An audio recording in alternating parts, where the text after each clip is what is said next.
సినీ నటి మాధవీలత తను మొండిగా నిలబడింది. అందుకు ఇప్పుడు ప్రతీకార రాజకీయాలకి బలవుతోంది. తను ఏదైతే న్యూ ఇయర్కి సంబంధించి డిసెంబర్ 31న రాత్రి వివిధ అంశాల గురించి మాట్లాడుతూ తను వీడియోలు చేస్తూ ఉంటుంది సామాజిక స్పృహతో. అందులో భాగంగా ప్రత్యేకంగా మహిళల పార్టీలు ఇట్లాంటి వాటిట్లో జాగ్రత్తగా ఉండి సైబర్ క్రైమ్స్ ఎక్కువైపోతున్నాయి అంటూ చెప్పుకొచ్చింది. అది తాడిపత్రిలో ఆ రోజున ప్రత్యేకించి మహిళల న్యూ ఇయర్ అని చెప్పి ఏర్పాటు చేస్తున్నటువంటి సందర్భంలో చెప్పారు కాబట్టి అది తమని అవమానించడమే అంటూ అప్పట్లో జేసీ ప్రభాకర్ రెడ్డి తీవ్రమైన కామెంట్లు చేయడం ఏంటంటే అమ్మాయిని వ్యక్తిగతంగా దుర్భాషలాడారు, ప్రాస్టిట్యూట్ లాంటి పదాలు వాడేశారు. దాని మీద దాంతోపాటుగా పెద్ద ఎత్తున ట్రోలింగ్ జరిగింది. అప్పుడు అమ్మాయి వెళ్ళి పోలీసులకు కంప్లైంట్ చేసింది. పండగ అయిపోయిన తర్వాత సైబర్ పోలీసులు హైదరాబాద్లో ఉన్నట్టు సైబర్ పోలీసులు అదంతా వెరిఫై చేసి కరెక్టే అని చెప్పేసి కేసు నమోదు చేశారు. ఆ కేసును విత్డ్రా చేసుకోమని చెప్పేసి ఒత్తిడి భారీ ఎత్తున జరిగింది.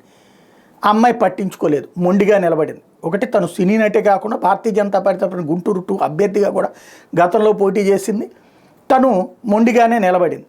అందుకు ప్రతీకారం ఇప్పుడు మహిళల్ని కించపరిచే విధంగా మాధవీలత మాట్లాడారంటూ అప్పట్లో రాష్ట్ర మాల మహానాడు కార్పొరేషన్ డైరెక్టర్ కమలమ్మతో ఉల్టా కేసు పెట్టించారు. BNS 353(1)B సెక్షన్ కింద కేసు నమోదు చేస్తూ ఇప్పుడు తాడిపత్రి పోలీసులు కేసు నమోదు చేశారు. అంటే మాట వినలేదు కాబట్టి అనేటటువంటిది. అంటే ఎప్పుడైనా సరే ఫ్యాక్షన్ రాజకీయాల్లో జరిగే పాయింట్ ఏంటంటే మనల మీద కేసు పోవాలంటే ఇప్పుడు మనం మర్డర్ చేసాం, అవతల వాళ్ళు మన మీద కేసు పెట్టకుండా ఉండాలంటే వాళ్ళు మా మీద మర్డర్ అటెంప్ట్ చేశారని కేసు పెడతారు.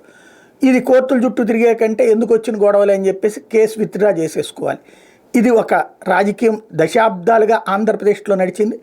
ఇప్పుడు అది కాకపోతే ఒక ఫ్యాక్షనిస్టు తోటి ఫ్యాక్షనిస్టు వాళ్ళ మీద బ్యాచ్ల మీద పెట్టుకునేవాళ్ళు ఒక సామాన్య వ్యక్తి కాదు, ఇప్పుడు సినీ నటిని పట్టుకుంది. అంటే సినీ నటి సామాన్య వ్యక్తి కాదా అంటారు. కాకపోతే ఇక్కడ ఏంటంటే ఫ్యాక్షన్ గొడవలతో సంబంధం లేని అమ్మాయిని దుర్భాషలాడి చివరికి అమ్మాయే దుర్భాషలాడిందని కేసు పెట్టడం అన్నటువంటిది ప్రస్తుత పరిస్థితికి అద్దం పడుతుంది.